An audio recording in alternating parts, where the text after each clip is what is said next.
a podcast about amazing people from an incredible state.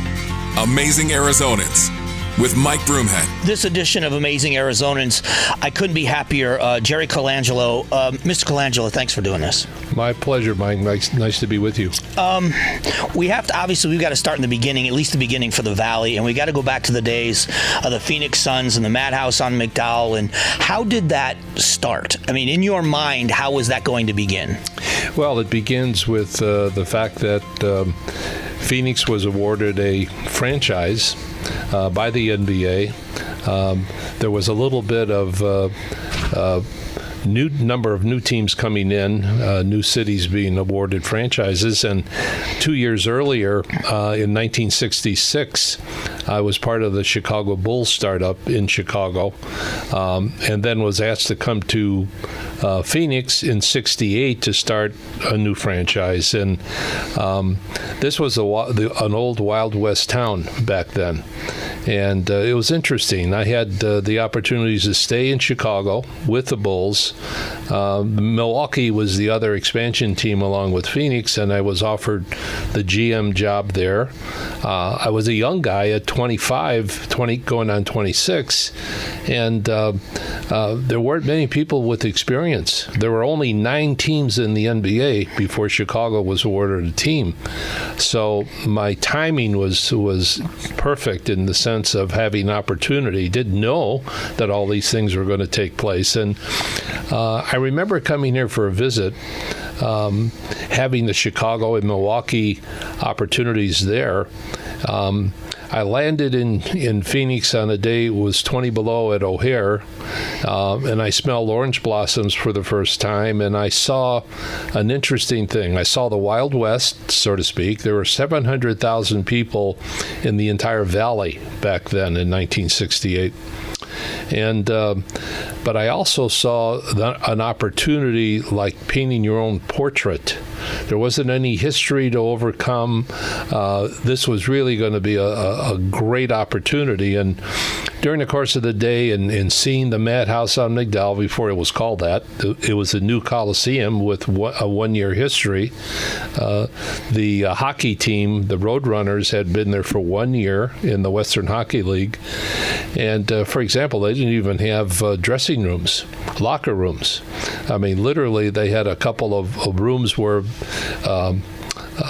they had racks brought in, and you put your clothes on the racks. And I mean, we had a lot of work to do. But the point being, after that 1 day of interviewing, I was thinking pretty seriously about the opportunity, and I was being pushed, to make a decision by the people interviewing me. I said, look, I need to go home, speak to my wife, weigh the other options. I'll get back to you in a couple of days. But I had already, just in case, negotiated a deal. And I got to the hotel. Before cell phones, you had to get to a phone. And I called my wife, and literally I said, pack your bags, babe, it's Phoenix. And 2 weeks later, we arrived with 3 little kids, 2, 4, and 6, 9 suitcases, and $300 in my pocket. Wow. And got off a plane and never really looked back in terms of making that decision. And it was the beginning of a whole new life. Where was your first home in Phoenix? We rented a place at 40th Street in Campbell. Okay. Williamsburg Square, and it's still there. I mean, these townhomes are still there, and they still look very nice. And then I was able to put a deal together to build a house, believe it or not, a year and a half later out in Moon Valley, which was very rustic back then. Nothing was built up. A lot of orange orchards, and the school wasn't there. None of the retail was out there. But you'll love this, Mike. We built a house, a 3,000 square foot house. I built a pool. I built a fence. The whole thing was $65,000. Oh my gosh! Okay, and that was 1970. That was 1969, 70. Okay. So we were there for 5 or 6 years, and for me, it seemed like I was too far away from where I wanted to be, like downtown. Mm-hmm. And so then we started to move in closer, and lived at Central, and and Glendale for a number of years, and then we finally made it down to Phoenix Country Club, which is where we've had our home, the most recent home, for the last 15 years, but 20 years at another location there. Now, why there, you might ask? When I would meet people around the world and you would talk about where you're from, they'd say, well, you're from Arizona. Where do you live, in Scottsdale, Paradise Valley? And I'd say, no, I live in Phoenix. In fact, I live right in the heart of Phoenix at Central and Thomas. And I said, I'm a city guy. I like to go to sleep with the windows open at night. I can hear gunshots. I can hear all kinds of things. And it makes me feel at home, and they think I'm serious, and of course I'm not. Right. But think about it. Being in basketball and then later on in baseball, I was 5 to 8 minutes away from downtown in my office, and where most of my life was, right there. And that's a beautiful area. That Phoenix Country is gorgeous in there. It's a gorgeous area. It's a real place that's where the Goldwaters and some of the old time Phoenicians lived way back in the day. And the country club is 100 years old. It's been there forever, and it served our purpose real well. Before we get to the Suns, let's talk about the NBA. Mm-hmm. Did you ever imagine at that time that the NBA would become what it's become? No, not at all. When Chicago was awarded the franchise, the cost was $1,250,000. That's a pretty good investment. The payroll that first year in Chicago was $180,000 for 12 players. Ticket prices were $2, $3, $4. Wow. That's how it was. It was a mom and pop league. No one could have projected what would happen and how it would happen.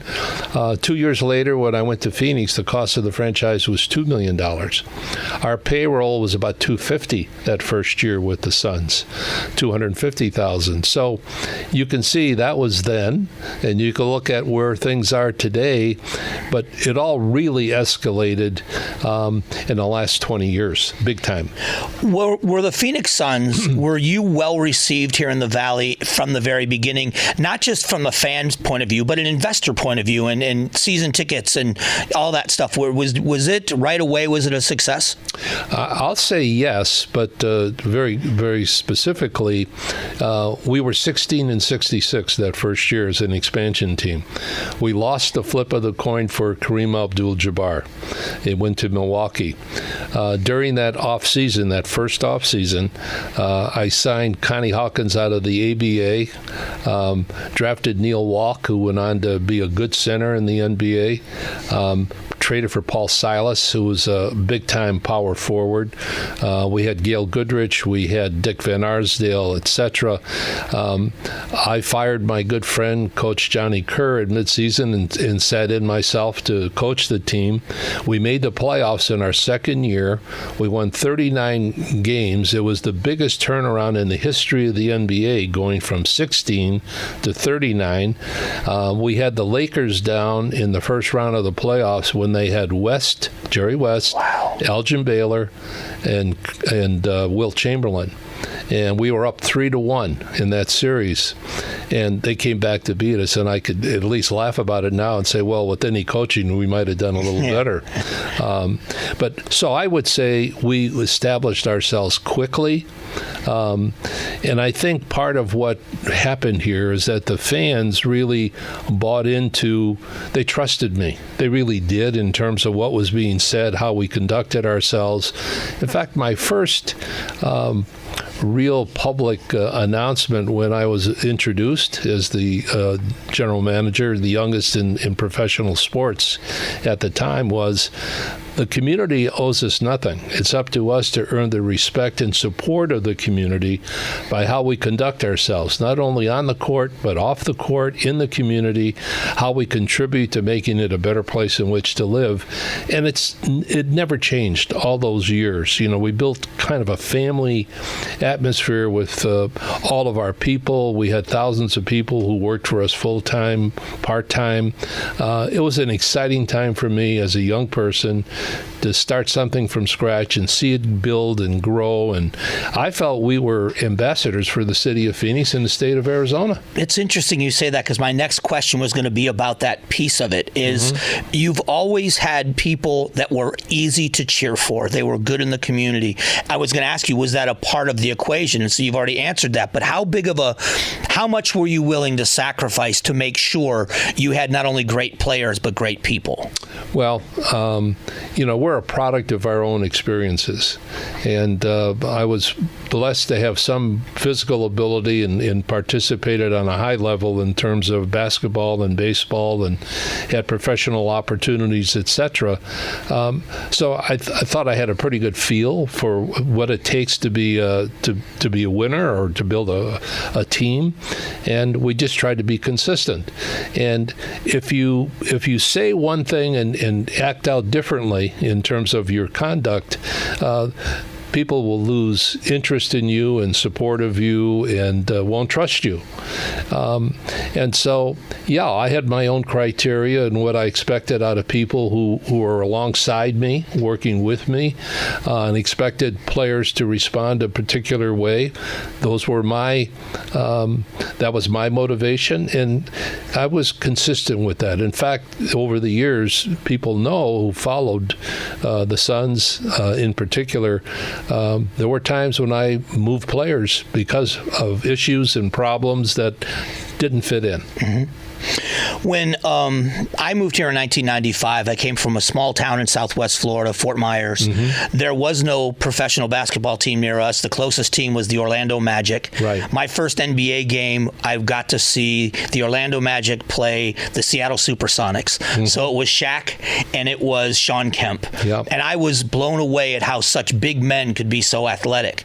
Right. I got to move here in 95 and experience some of the best the Suns had to offer. I was a beneficiary of that. Can you explain what that was like? Because the atmosphere here was just electric for that team, for those teams. It was. I'll make one comment. First of all, during my tenure, call it tenure, from 68 until 2004, when I absolutely walked away, the Suns had the fourth best record in the NBA history. We were always pretty good. There were only a handful of years when we slipped a little, but we were right back. We rebuilt the franchise 2 or 3 times in the early years with great results. In 1987, when I was able to put a group together to buy the team, at that time for $44.5 million, I traded our best player to Larry Nance, who I loved him. I loved him as a person, as a player, but he was our best asset.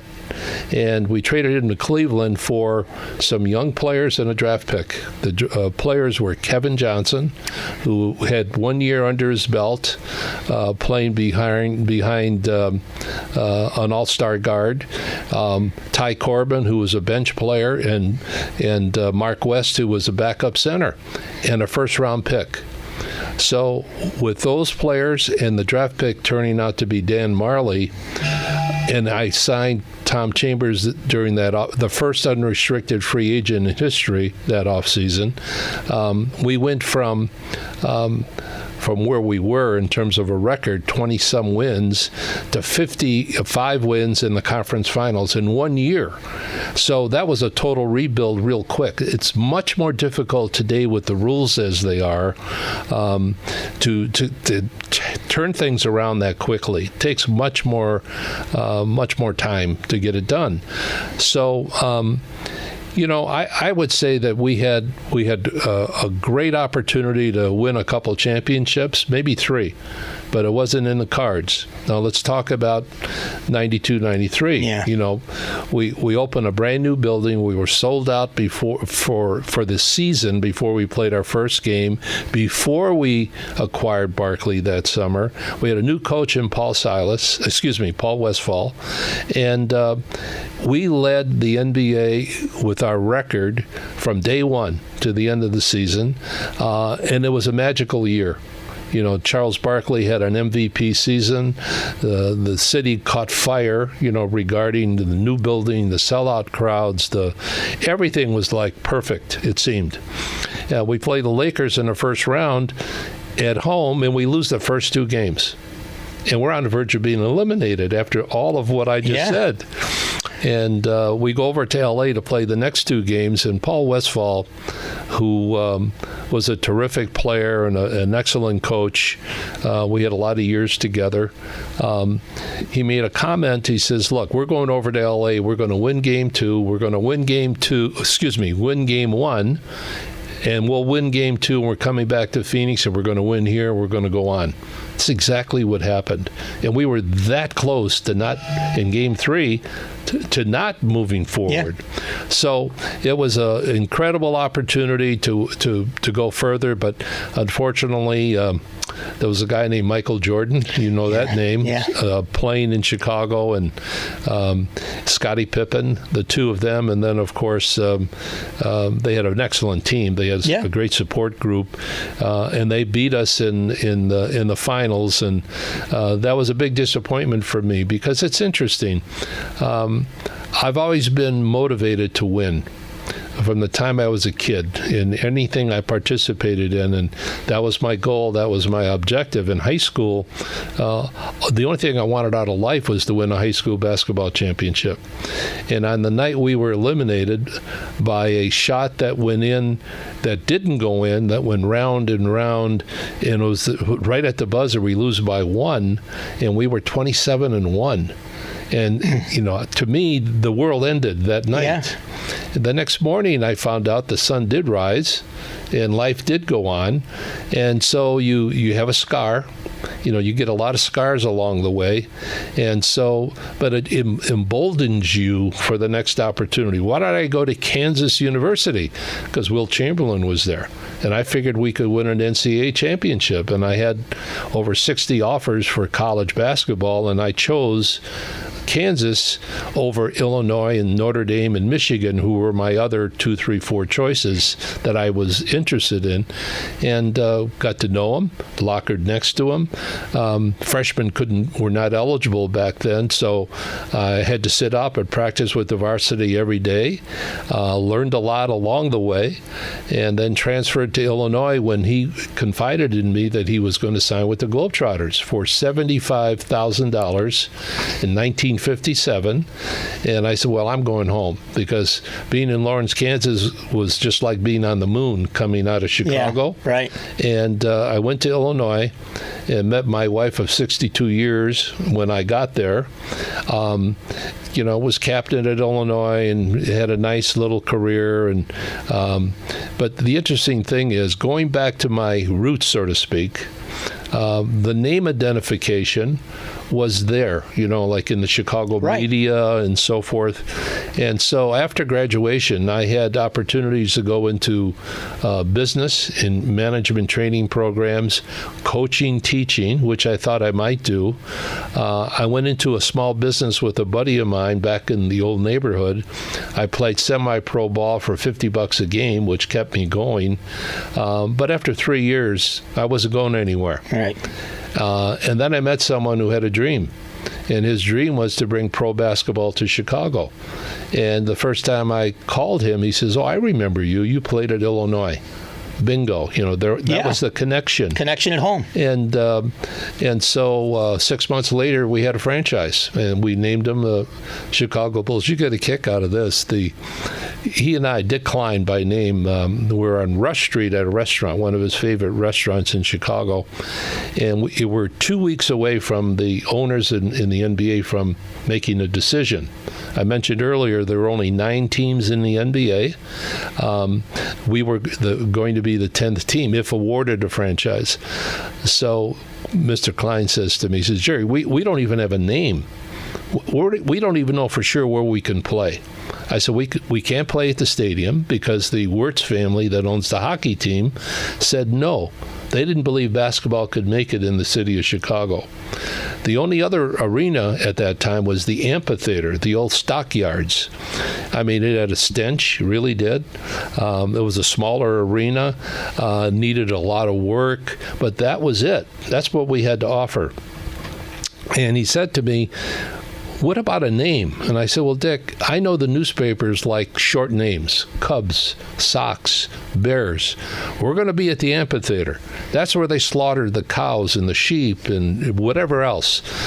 I said, we need something that represents a toughness in the city of Chicago. He said, what are you talking about? I said, Bulls. He said, that's it. So think about it.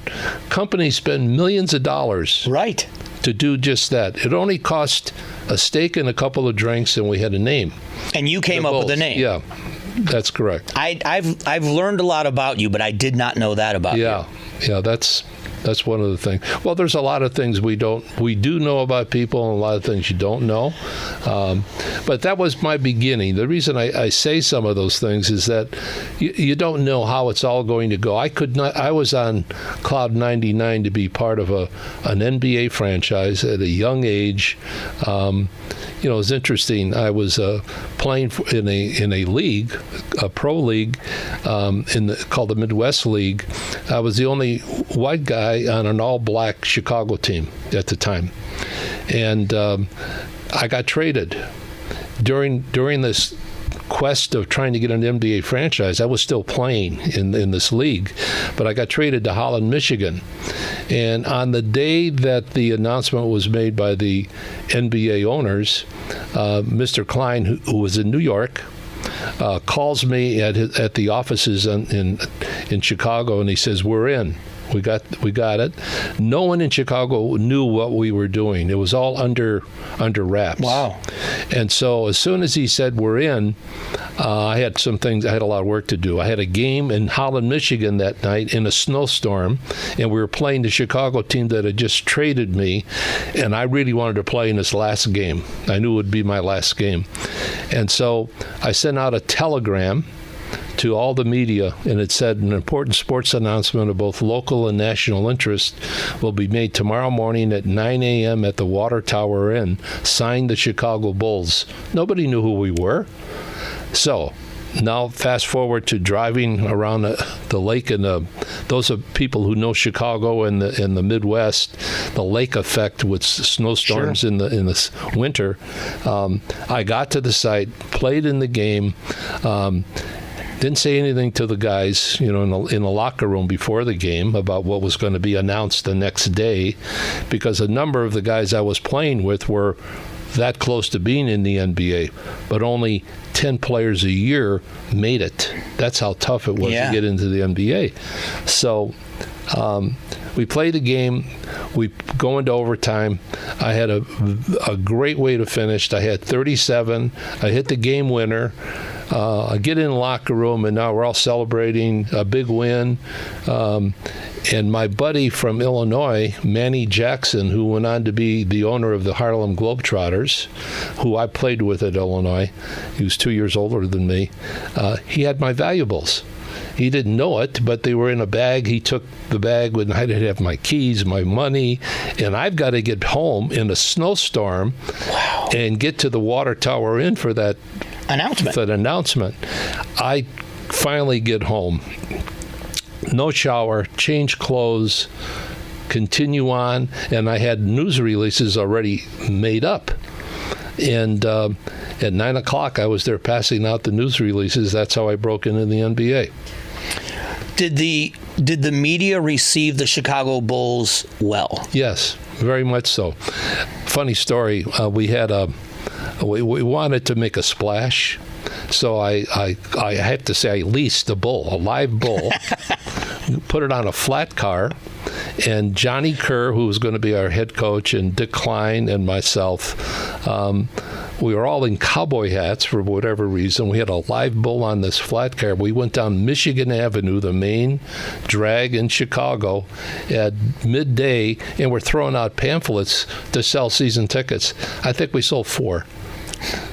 So you learn a lesson. Yeah. But it was funny. In fact, over at GCU, where they have this museum in my honor, there's a photo that I just described to you of the three of us with the flat car and the bull.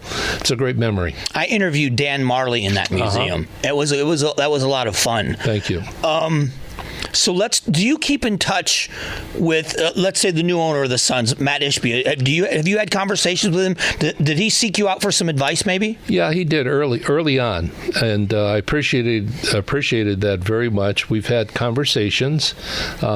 He's a very busy guy, a very successful guy. I think he's going to do extremely well. I think he's bright. I think he's hungry. I'll call him a basketball person. He played under Tom Izzo at Michigan State. And so, I have high hopes for a lot of great things to happen, and I like all the moves that have taken place. When I talk about the Suns on the air, I'm so happy for people in Arizona. I'm a transplant, but for the people that have been here for generations now, this is a Phoenix Suns town. With all due respect to the other sports, when the Suns are good, there is a buzz in this town like no other. And what the Suns have brought here for the last couple of seasons and the hopes for this season coming up, it feels like those mid-'90s when I first moved here. I agree. We went through, the franchise went through some very tough years in between. Right. As you know. But that was yesterday. That was, I will say this. When we won the World Series in baseball, when I was asked to bring baseball to Phoenix, after some deliberation with myself, I said, let's go for a franchise, because I thought that could bring a great deal to our community. Growing up in the Chicago area, where as a kid before TV, we listened to all the baseball games on radio. I was a strong Cub fan. Eventually I, was offered a contract by a number of teams in baseball as a left-handed pitcher. But I thought about how families were brought together, grandparents taking kids to games and so forth. And that's something I wanted to deliver to Phoenix. That was the deciding factor for me, even though the baseball owners at the last minute didn't do us a real justice. They increased the price of the franchise to us. They took away TV money for a few years. Those two things, along with a cost overrun on steel and concrete to build the facility at a time when China had a stranglehold on steel and concrete. I remember that. That was a $35 million cost overrun. So we were under the gun right from day one. Yet 4 years after we were offered we started the franchise, we won a World Series. And moments before Gonzo got the hit, and Jay Bell scored the winning run, I'm sitting in my seats and I know this is it. And I'm thinking to myself, and I said to myself, Lord, you have a funny sense of humor. All I've ever wanted was an NBA championship. And we close, but no cigar. Very thankful for everything, but no cigar. And here we are in the fourth year in Major League Baseball, and we're going to win it. It was quite a moment. I can't even imagine that kind of success that fast in a franchise. The town, that win. I was not at the game. Right. But I was in North Phoenix living in a condo and screaming on my balcony and cars honking horns. So a friend called me and a bunch of us jumped in a car. You went downtown. And went downtown. Yeah. That feeling of that euphoria of that win. You've told a story, and maybe it was me that asked you, or maybe I overheard somebody else ask you the question about watching Jay Bell score that run and how it was kind of the tunnel vision. Can you tell that story? Yeah, very quickly. The day we had our press conference, at the beginning of the World Series, the media wanted, was my time to be interviewed, and they said, "Well, Jerry, how do you feel? You're the fastest ever to get this far, 4 years." And I said, "Look, we're honored. We feel blessed, and if we're ever going to win our first one, who better than against the Yankees? And someone said, "Are you predicting you're going to win?" And I said, "No, but here's what I would like to see happen. I'd like to see the series go 7 games. I'd like to see us win it in Game 7 in our building in the last inning with the bases loaded, 2 outs, and Gonzo at the plate." I said that, and that's in writing, by the way. That's incredible. That's it, yeah. So now here we are, and this is all unfolding in the 9th inning, and I'm thinking again, like, you got to be kidding me. This is happening. Everything was right except there was 1 out, not 2 outs. Mm-hmm. That's the only thing. So when Gonzo, today we could say it was a line drive hit. No, It was a little blooper. It was. And the infield had been drawn in. Mm-hmm. And so I looked over at third, and there's Jay. Now, Jay was not known for quickness. Yep. And I tell you, it looked like he was moving in slow motion when he left the bag to come to home plate. And it took forever for him to go from third base to home plate. And when he hit home plate, everything exploded for me. It was live again. Yeah. But during that little stretch, it was like, is this really, is it going to happen? And so that was a great moment for all of us, for the community, for the game. I mean, to this day, many people in baseball say that was one of maybe the greatest World Series. We talked with Gonzo and got perspective on his, getting the hit. One of the things he talked about, and I asked him about, was 9/11. Yeah. And the aftermath and being in New York City. Right. And to go back to your comment about character, he said the team had made a decision because they were up when they went to New York, that if they had won the World Series in New York, that they weren't going to celebrate on the field, that they thought they would have respect for the fans in New York. To have that be, for those guys, the biggest series in their lives, to say, we know that there's something bigger, and we're not going to ruin that. We'll go celebrate in the locker room. That says a lot about that team. Well, we had great character on that team. We really did. Joe Garagiola was my first GM. And it was his first opportunity to be a GM. He had been the son of a major leaguer, Joe Garagiola Sr., and a terrific guy and a legend. A legend. And Joe was really a very special guy to me. I remember after our first year as an expansion team, we made a decision. We're not going to wait. We're going to try and win now. And that meant taking a look at free agency and being aggressive and buy now and pay later in all probability. But I would be worth it if we could establish support for the franchise, which I thought long run was really an important thing. And so we had a game plan. We had targets, players we wanted to get. The first guy was Randy Johnson. Oh, yeah. And I'll tell you the Randy story very quickly. But as far as Gonzo was concerned, I said, Joe, we need a third outfielder. Give me a list of who's out there that we think. And he gave me a list, but Gonzo wasn't on the list. He was at Detroit at the time, and I knew of him because of his background. He was with Chicago, he was with Houston, followed it somewhat. I said, what about Gonzo? He says, well, I don't know. I didn't speak to Detroit. I said, well, call them. We had a young player on our roster who was kind of a lot of bling, a lot of stuff around the neck, and he was a young player from Central America, and he was a Dodger, and so Joe calls Detroit, and they were interested in our player for Gonzo. And Joe calls me back, and I said, well, call him back and tell him I want $500,000 along with Gonzo, and we'll give him the player. He called me back. He says, we got him. Wow. That's how Gonzo became a Diamondback. He went on to have a 33-game hitting streak that first year. I tore up his contract right away to honor him, to let him know that there's a lot more where that came from based on production. When people produce, I love doing things for them. I'm not happy when people get a lot of money and they don't produce, but that's part of the game. Randy Johnson's agent called me and said, Randy Johnson's moving to Phoenix. This is before we played our first game with the Diamondbacks. And he said he's moving to Phoenix. He was with Seattle at the time. He'd love to have season tickets for the Suns. And I said, well, we're sold out, and we have a wait list of 5,000 people. He says, well, you never know what the future will hold. I said, I'll tell you what, I'll give you the season tickets. I'll figure it out. I said, but you'll owe me. He said, well, what do you mean by that? I said, well, I'll let you know when the time comes.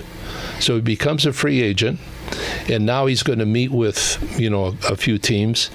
And the agent calls me. He says, well, what do you want to do? I says, okay, here's my request. I want to be the first one to talk with him and the last. In other words, first in and last out. Yeah. 2 bites of the apple. So I go to his home when it's time now, and we have the opportunity to meet. And Randy says to me, I don't see how this can work. Buck Showalter, you know how he is, and blah, blah. He was a very intense guy. Randy was always very intense. Yeah. And I said, hold it, Randy, just a minute. You were talking about your long hair. I said, well, if you had long hair and you had rings coming out of your nose and your ears, and what was the third one? And tattoos from the top of your head to the bottom of your toes, I'd say pass, but 1 out of 3 is okay. And he laughed, and that just kind of broke down the whole thing. So we had a great session. He went on to meet with 3 other teams, and then I get a call back from the agent. He says, okay, we're finished. You want to meet again? I said, absolutely. And I knew we had him at that time. So we got Randy. We added all the free agents that we did, piece by piece. And it was an exciting time for us. And then, of course, when, you need pitching. And we had the horses. And Curt Schilling was the second. For a team to have 2 number 1 starters was a big-time deal. And they both put together an incredible season. Weren't they co-MVPs of the World Series? No. They weren't? I think it was only Randy. Was it? I thought they were co-MVPs. Okay, but... if I'm wrong, I'm wrong. You may be wrong. Well, I'm probably not right. I'm probably not right. But anyway, it was fun. But back to your original thought. Guys with character, talent, commitment. It was fun. These were real adults. If you look at the players that have played for you, you look at Gonzo and Dan Marley and Charles Barkley, and you look at some of the names, and I know I'm not mentioning all of them, but you look at the players that played for you that are still so loved in this town. Mm-hmm. Gonzo is such an ambassador for baseball. Absolutely. Still. People love Dan Marley. They just love that guy. Yeah. And that says a lot about who they are. It's not just what they did on the court or on the field. People feel like they know them. I know Gonzo a little bit, and I've been to events with him, and people just gravitate to him still to this day, and that was 2001. Yeah. Well, again, character always stands out, and if you mind your P's and Q's, you stay out of trouble, and you act like an adult, and get involved in the community, and they all did. The people you're talking about, there's usually a good result. So let's jump to USA Basketball, because you have also been credited with saving USA Basketball and taking it back to and getting to a level of greatness. Why take on that challenge? What was it that motivated you to take that on?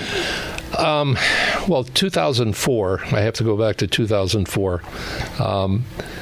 I had sold the Suns, and I had done that for financial planning. And, we sold the franchise for $400 million after purchasing it for $45 million. It was the highest price ever paid for a franchise at that time, and it remained the highest for the next 7 years until the Warriors were sold. And then, of course, it went crazy. It got into the billions. Yeah. I don't look back on that. I made a decision. I thought it was the right decision at the time. So that was that. I stepped down in baseball from the Diamondbacks. It's a long story, and I will not get into a lot of detail on that one. And then I also ended up with prostate cancer that year. And at the end of the year, I had the surgery in New York. on the last day of the year because I wanted to get 04 behind me and start with a clean slate for 05.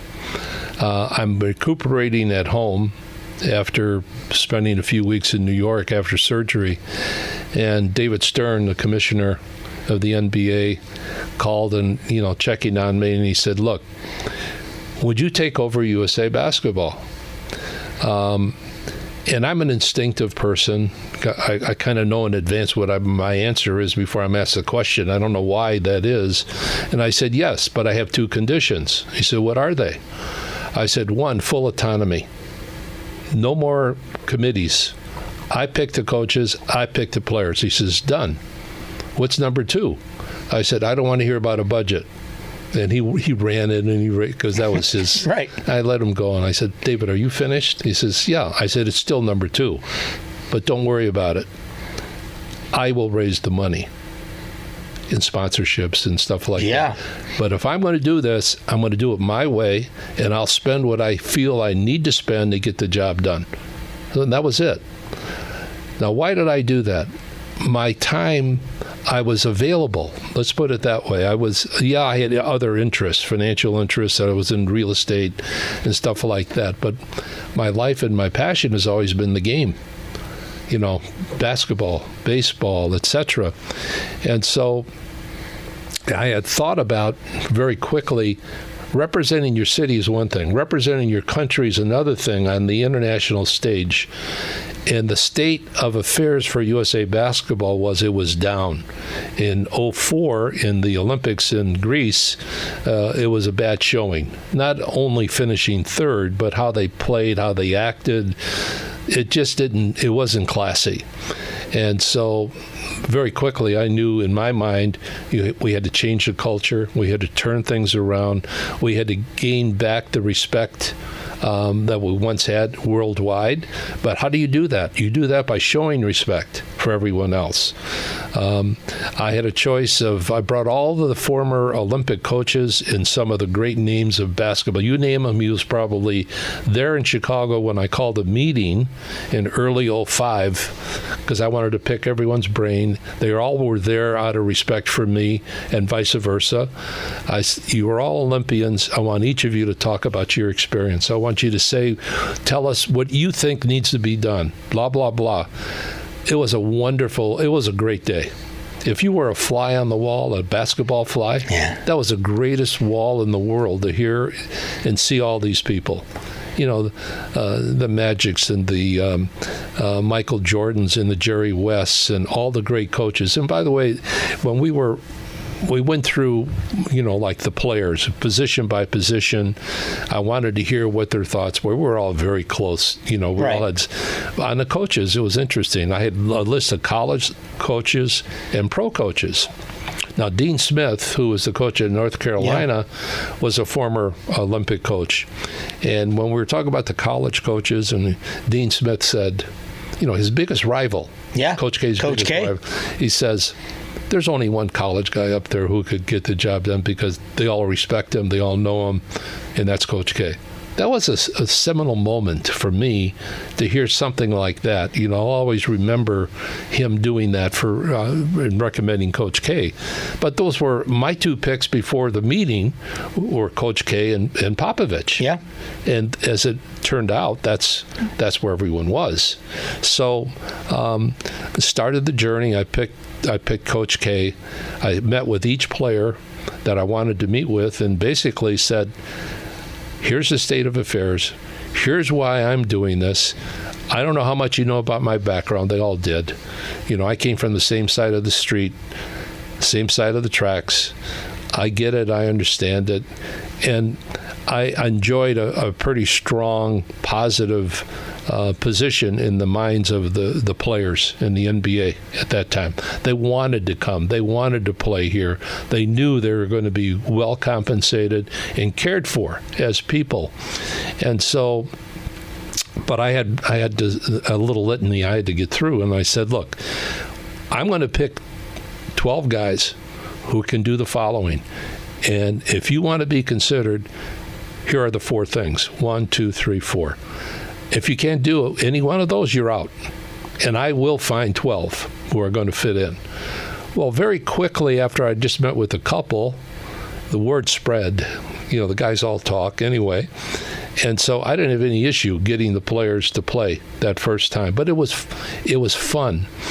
Michael Redd, who was a player with Milwaukee at the time and a shooter. And I had to, Coach K and I both felt that we weren't talking about an all-star team per se. Yeah, you want stars, but you need role players. Role players. Michael Redd was a scorer, a shooter, and we looked at him as one of those. So I wanted to interview him. I kind of stationed myself at the Water Tower Inn in Chicago over 3-4 days one week, and saw teams coming in and through, like LeBron I met with while I was there. Michael Redd had practice up in Milwaukee, jumped in a car, came down to Chicago. Weather wasn't good. Had not even changed. He was still in his sweats, but he had to change it. He had a suit with him.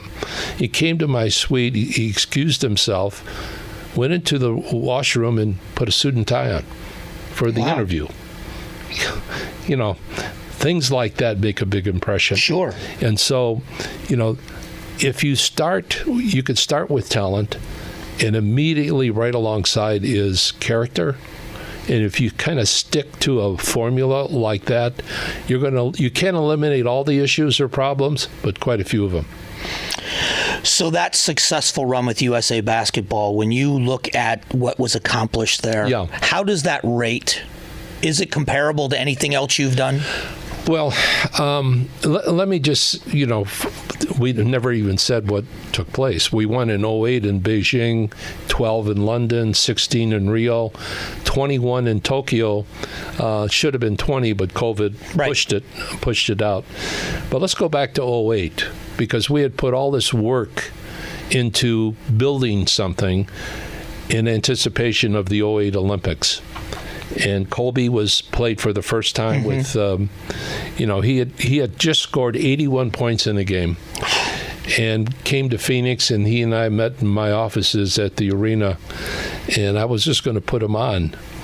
We had interviewed him and worked him out before the draft, and I thought we had a great shot at getting him until the Lakers traded a position with Charlotte, and they jumped us in the draft. Yeah, we had a backup, Steve Nash, who turned out to be pretty good. Turned out to be pretty good. But Kobe was the guy, okay? So I knew him from that, and then I saw him kick our butts pretty much over the years. And so I said, Kobe, I want you to know I'm thinking about giving you a different assignment if you're on this team. He said, well, what do you mean? I said, I may not want you to be a scorer. I want you to be a distributor. And he kind of looked at me and he says, I'll do whatever you want me to do. I just want to be on the team. Oh, wow. Pretty neat. Wow. That's very, especially for his reputation of wanting to have the ball in his hands and shoot the ball. So the first day we get to camp, he's up at 5 a.m. and he's in the workout room. And other players took notice of that. I mean, we had a long day of workouts, but he had an extra 5 a.m. Wow. Well, by the end of the first week, half the roster was with him at 5 a.m. That's leadership. The first scrimmage, there's a loose ball, and he's diving head first for the loose ball and could have hurt himself. Mm-hmm. Again, showing leadership. So we're on our way to Beijing. Coach K and I are sitting together, and we hit the tarmac, and we both looked at each other and said, we're ready. So the first game we played against was China. It was and still is today, the most watched basketball game ever in the history of the game. And of course, it was a big thing in China. I mean, all of their, the president and, prime minister and all these people were there. The Bushes were all there. And they wanted me to be sitting with them, and I didn't want to be there. I concentrate on the game. I mean, I'm still playing and coaching in my own mind when I'm not. But I'm just kind of built that way. So I recall at halftime of that game, I had to go down and do a national television interview. And I had no problem in getting down. I was going to have trouble in my mind getting back because security was really messed up. So I do the interview. I get back upstairs, and I'm stopped by the Chinese military. I had all these credentials. I mean, it should have been an easy thing. And no, I couldn't make headway. And then the prime minister is just walking by to go to the John. And I said, excuse me, would you tell these people that I'm with you sitting in your seats? He said something, and the seat parted, and I went back to my seat. That's pretty good to have. That's those a memory. Yeah, I was going to say, that's not a bad name to drop. Yeah. So anyway, here's what happened. We win it. We win and it was a great, the final game against Spain could have gone either way.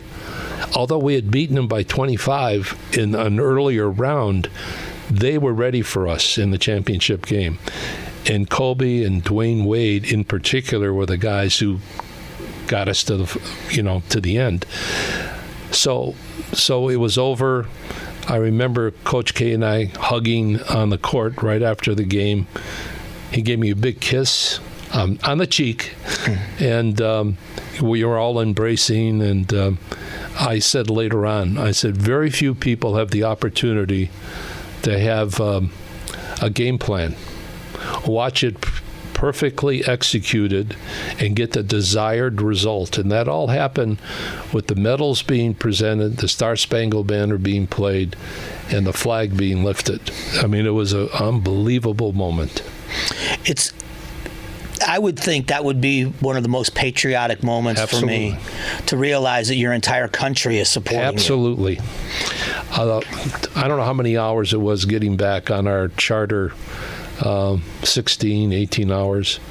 I never slept. I kept getting messages, text messages on the plane, and I was up all night just responding to people all over the country, from a lot of names and a lot of just fans and whatever. To have that opportunity to represent my country under those circumstances and change attitudes of people who because they respected us again, not just for winning, but how we conducted ourselves. That was a great experience. So timing is everything in life. My opportunity to get started in the NBA back in Chicago in 1966 because of name identification and being an athlete in the Midwest in particular, and go to the end. You were talking about the Olympics. How did that happen? Well, that's how it happened. And it was a great, great experience. And now, to be involved, as I have been for the last 12 years, with Grand Canyon University. That was going to be my next. I mean, it's perfect. I mean, I told you before we had started this podcast that I was over at practice this morning, and to be around young people, be it in the Colangelo Business School, where I have a chance to share with these students about life.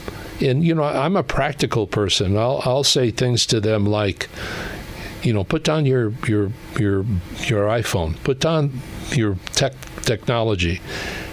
Look people in the eye, shake hands. Life is relational. You have to start there. The technology can only take you so far.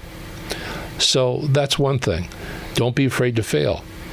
Step out on a plank, you may slip and fall. Okay, be the last one up. That's the important thing. Don't ever quit. Don't ever quit. When people say, you can't do that, I said, people said that to me many times. And my attitude was, I can, I will, and I'm going to show you how, although I didn't know at the time how. But I was committed to making it happen, is the point.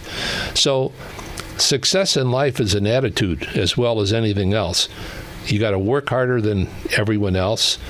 But for me right now, being around young people and sharing, I tell stories. It's funny. I walk into classrooms and I listen to whatever they're talking about. And, over my, I'm 83 years old, so I've had a lot of experiences in sports and business, etc. And I can relate to what the subject matter.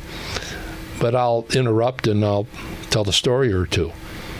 And they said, well, Jerry, you've got so many, no, Mr. Colangelo, you've got all these stories. And I said, well, look, you get to be my age, you can't remember facts. So you tell stories. You tell stories. It's a lot easier, but it's a great tool. People like to hear stories. I love them. Yeah. One of the reasons why I was so glad you accepted this is because of the depth of history you have here in this town. Mm-hmm. Let me ask you about GCU, because now you're in a gym with a basketball team, fans going crazy, team playing that week is the biggest game of their lives. But in comparison to the other things you've done in the sport, do you still get as excited for those games in that gym as you did in some of the others? Well, it's hard to make comparisons, but let's put it this way. For the players and the coaches who are participating, it means as much to them in that moment as I was describing winning the World Series. Yeah. Or all the other successes. So in my mind, I'm cheering for them for the moment they're enjoying. And yeah, I'm enjoying it just as much. And to watch their development, Absolutely. Right? It's all about the family. You know, to me, it's about faith, it's about family, it's about teamwork. It is. This has been a privilege. I talked a little bit with Bickley, because I know you guys have a great association. Does it sit well with you that you know how big of a part of the history of this town you are? That's all for others to look at, analyze, and say whatever they wish to say. I've tried my best never to get caught up in anything that's ever happened that I've accomplished or done. You know, to me, it's another day. It's another thing to go out there and do the very best you can. So I don't spend any time thinking about it. And one of my other sayings is, "Don't think so much; you get in trouble." And so, no, I'm very appreciative. Let me just say this, Mike. This town offered me an incredible opportunity, and so I feel that I've done the very best I can to do the best I can in everything that I've done in helping rebuild downtown Phoenix, in all of the efforts in the community to advance the city, advance the state, because I've been involved in most every major thing that's happened over 50 years. And that was not due to my ability to get a lot of things done, but name identification. And so by association, by lending support and sometimes rolling up my sleeves to do what I can to make things accomplished, you know, I could tell you so many stories. The first All-Star game in 1976, NBA All-Star game, I went to see Bob Wussler, who was the president of CBS Sports in New York. I didn't know him. I set up an appointment. I said, Bob, we're going to have the NBA All-Star game in Phoenix. Back then, by the way, the NBA front office didn't do anything. It was up to the local team to put everything on. So I said to Wussler, I said, I want 2 minutes on the front of the telecast. He said, what? I said, yeah. He said, why? I says, well, Andy Williams is a limited partner. I want him singing by the time I get to Phoenix. I want to see the sun rising over Camelback Mountain, and I want to use that as a pitch to the business community to support what we're doing. Well, he was impressed. He gave it to me. So that All-Star game in 1976, Andy Williams was singing by the time I get to Phoenix. The sun was rising over Camelback, and we got the game sold out. When you look, the reason why I asked that question is I think sports are so much a part of a culture in a town. Yes. You come from a town that is so culture-rich in its sports. Mm-hmm. You brought a big flavor of that here, and the other sports teams that have come after, with respect to them, they're chasing that kind of culture. If you look at what the Diamondbacks have accomplished with the World Championship, but you look at the Suns, mm-hmm. This is a Suns town. You brought not just a team, but you developed a culture in a community that was just growing. So you say timing, but you also were a big piece of that. Well, you know, I remember in the early days, the first year of the Suns, when teams would come in to play us, there were as many people cheering for the visiting team as our team. Why? Because people who were here, bear in mind that in 1945 there were like 50,000 people here. Yeah. But many military people were trained here for the war, during the war. Many of them came back after the war and said, I want to live in Arizona.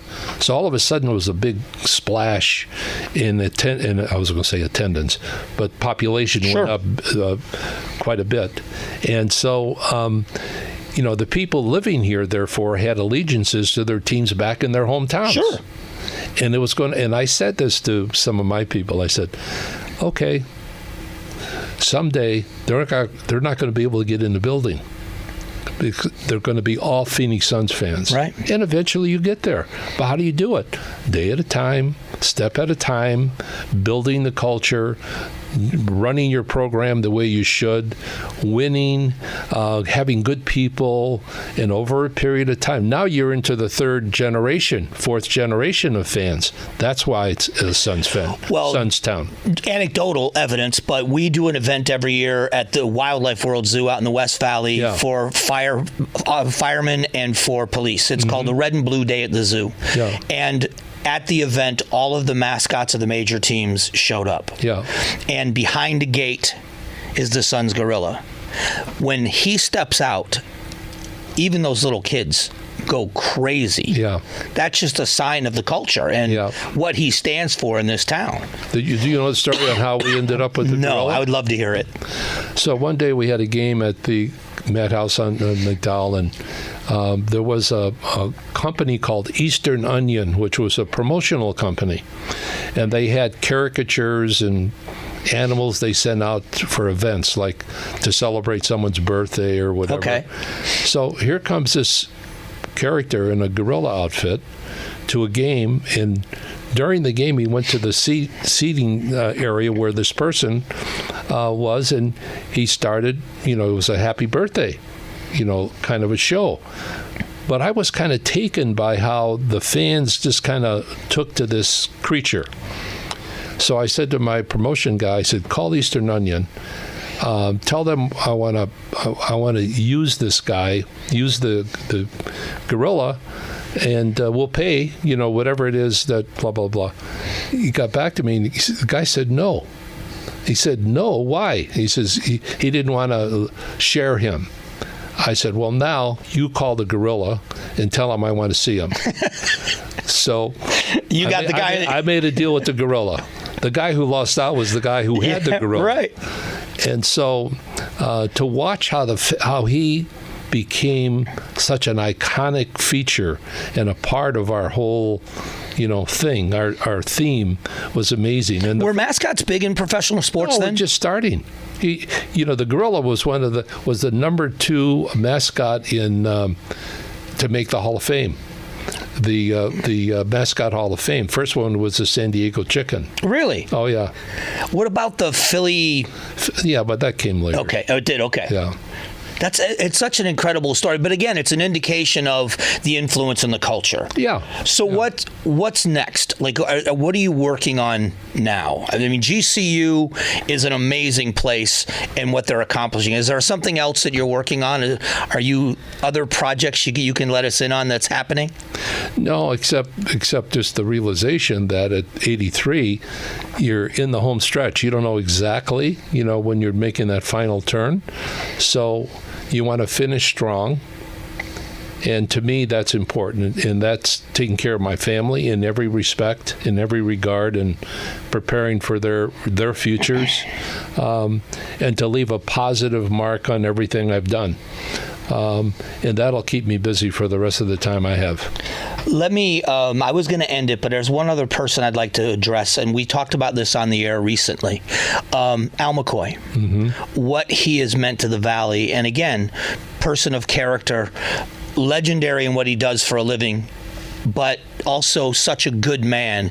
What does he mean to the community, and what did he mean to you in his time when you were with the Suns together? Well, he was not our first radio television guy. When I got here, a guy named Carl Eller was going to be one of the partners. He stepped out of the partnership before it even became real, but he had negotiated a deal with the other partners for radio and television rights, and it was KTAR Radio and TV. And even the play-by-play guy, Bob Vacher, who was later killed in an automobile accident during that first year of the Suns, was going to be in other words, that was done before I arrived. Right. So I started hearing Al McCoy, in the marketplace on radio, and so I liked his voice. It was strong, and so Vacher is killed. I moved Rod Hundley to play-by-play. Johnny Kerr, who was my coach and that I replaced, I put him into the color situation. And then after that, I went to Al McCoy. But here's a funny story. The first year when I was here, when I first arrived in Phoenix, my first office was the grandstand of the State Fairgrounds. It was a little warehouse room. I needed someplace for a while until I found. I mean, under the grandstands out there. I needed someplace with a phone to get started in the first few weeks. So the door's open. I've got a box and a chair and a phone, and somebody knocks on the door and, excuse me, are you Jerry Colangelo? And I said, yes. He said, my name's Al Michaels. I'm here with the Hawaii Islanders AAA baseball team. Now, you know who Al Michaels is. Of course I know Al Okay. Michaels. Okay. So he was applying for the job. How about that? I mean, to tell you how you cross paths sometimes with people. And I said, well, let me have some information and your resume and stuff like that. But, he and I became friends. And over the years, we've reminisced about that many times. He had a legendary career of his own. Yes, he did. Yes, he did. I appreciate the time today. I think for the people in Arizona, I know everybody in this building excited about this because hearing these stories, again, I'm a transplant. I feel like a Phoenician. Yeah. But I came here in '95. To hear the roots and to hear the behind-the-scenes stories, I think means a lot to people. Keeping that history alive and what you've accomplished. Thank you so much for what you've done in the Valley, but for doing this. I know you're a busy man, and I just appreciate you taking the time. Okay, you got it. Thank you, Mike. All right, Jerry Colangelo.